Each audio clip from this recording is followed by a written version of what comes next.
Want to make your iPhone more accessible and understand audio content better? Turning on live captions is the perfect solution. Hi, I'm Siuk from Online Help Guide, and in this video I will show you how to turn on live captions on your iPhone. So let's get started.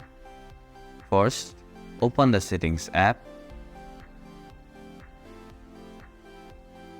Scroll down and go to the Accessibility settings.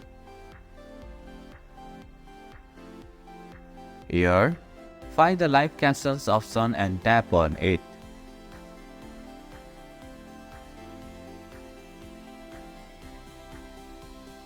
Finally, tap on the toggle switch right next to the Live Captions option and turn it on. And this is how you can turn on live captions on iPhone.